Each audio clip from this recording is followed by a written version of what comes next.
Assalamualaikum warahmatullahi wabarakatuh. Di sini kami akan mempresentasikan hasil dari tugas kami yang berjudul Solusi Energi Terbarukan untuk Menciptakan Kota yang Modern dan Hemat Energi. Di sini ada anggota kami. Yang pertama, saya perkenalkan, nama saya Muhammad Nikola Saputra dengan NIM 220431100075. Yang kedua ada saya sendiri Muhammad Khairul Razik dengan NIM 220431100080.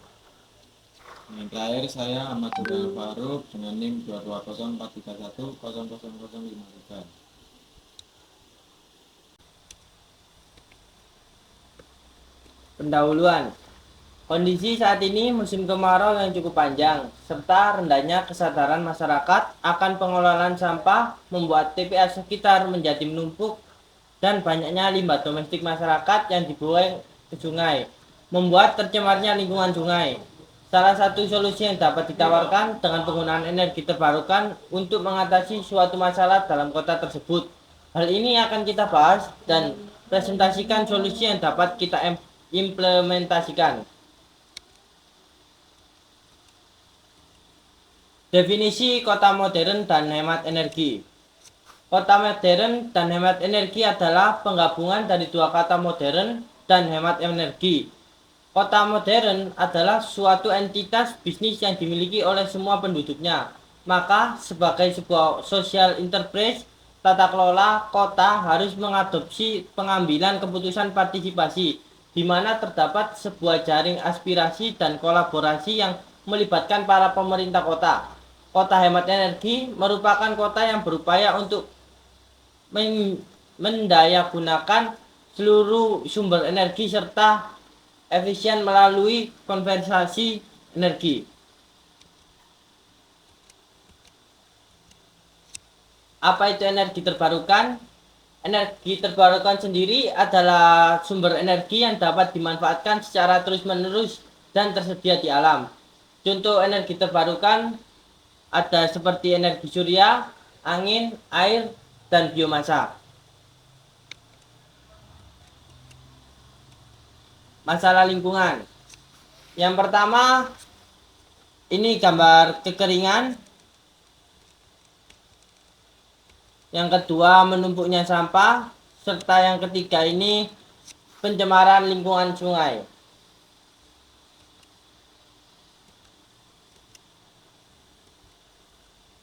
Gambar kerusakan lingkungan dari permasalahan.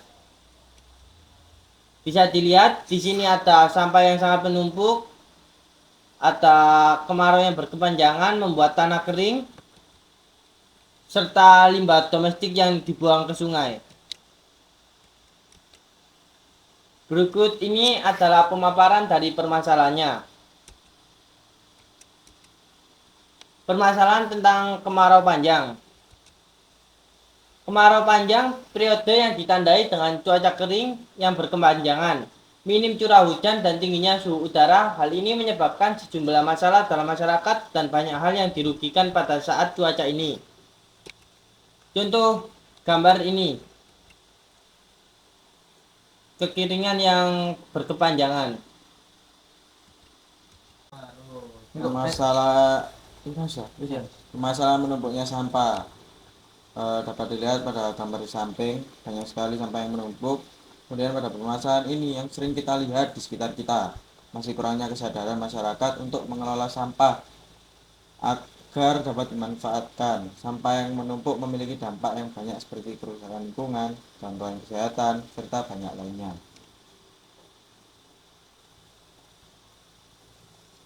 Kemudian berikutnya yaitu permasalahan pencemaran lingkungan sungai. Pencemaran sungai ini termasuk masalah yang serius dalam lingkungan masyarakat. Limbah dari rumah tangga dan banyaknya masyarakat yang masih membuang sampah di sungai adalah penyebab utama dalam tercemarnya sungai ini. Banyak dampak yang disebabkan oleh pencemaran sungai ini.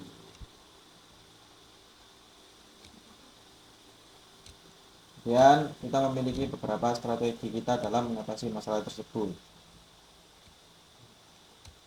Yang pertama, dengan cara edukasi.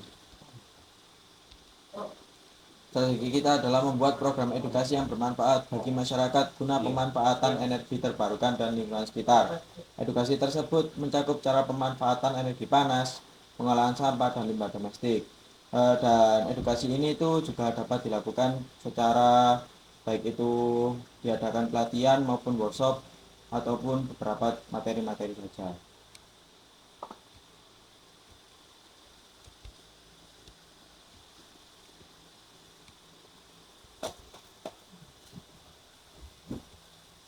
Kemudian terdapat permasalahan kemarau.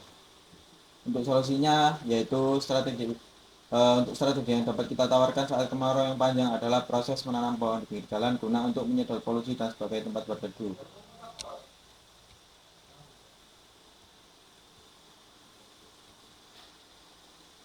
Dan untuk strategi berikutnya saat panas atau saat kemarau panjang yaitu pemanfaatan energi panas dengan menggunakan panel surya.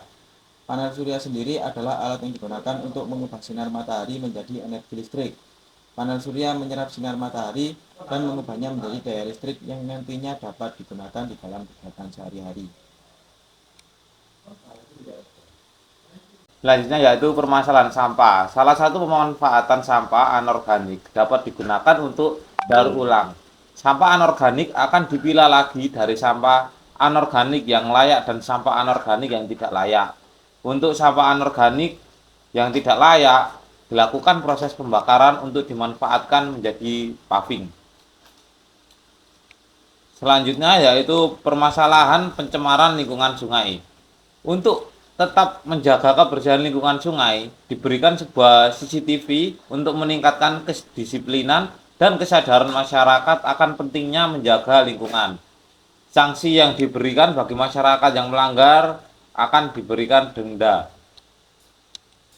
Lalu, permasalahan pencemaran lingkungan sungai. Untuk mengurangi limbah rumah tangga yang dibuang di sungai, kita akan memberikan 2 pipa khusus pada tiap rumah untuk pemilahan limbah. Pipa pertama digunakan sebagai limbah domestik bekas cucian. Untuk limbah domestik bekas cucian dibuang ke tempat pembuangan akhir khusus untuk diolah menggunakan teknologi microhydraulic water. Untuk pipa kedua digunakan sebagai pembuangan tinja yang nantinya akan dikelola.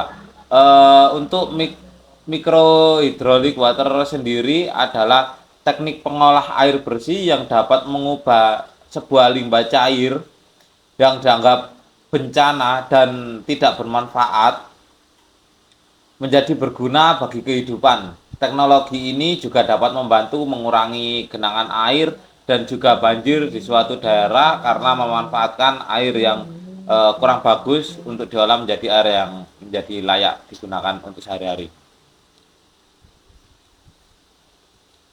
Lalu permasalahan pencemaran lingkungan sungai. Untuk limbah domestik bekas cucian yang sudah kita kelola menggunakan teknologi microhydraulic water akan kita gunakan untuk penyiraman jalan, penyiraman tanaman dan penyimpanan air. Penyiraman tersebut kita akan menggunakan sistem irigasi pintar. Permasalahan pencemaran lingkungan sungai.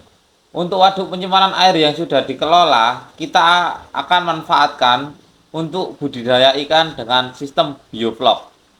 Jadi bioflok adalah sebuah sistem budidaya ikan yang menumbuhkan mikroorganisme seperti bakteri, alga, dan protozoa di dalam kolam ikan. Sistem ini memanfaatkan limbah, pakan, dan kotoran ikan sebagai sumber nutrisi dari mikroorganisme. Lalu akan membentuk sebuah gumpalan-gumpalan yang disebut vlog yang dapat dimanfaatkan sebagai pakan tambahan bagi ikan. Jadi akan mengurangi biaya dari pakan ikan sendiri. Bioflok merupakan sistem budaya terintegrasi yang memanfaatkan simbiosis antara mikroorganisme dengan ikan sebagai komunitas utama budaya. Permasalahan pencemaran lingkungan sungai. Waduk penyimpanan air yang terdapat budidaya ikan dengan sistem bioflok kita manfaatkan untuk wisata edukasi budidaya ikan agar bisa meningkatkan UMKM untuk warga sekitar. Permasalahan pencemaran sungai. Untuk tinja yang sudah dikelola akan dimanfaatkan menjadi biogas. Biogas dapat digunakan untuk berbagai macam bahan bakar yang nantinya akan didistribusikan kepada masyarakat dengan harga subsidi. Berikut yang dapat kita sampaikan dari PPT kami. Kurang lebihnya kami mohon maaf. Wassalamualaikum warahmatullahi wabarakatuh.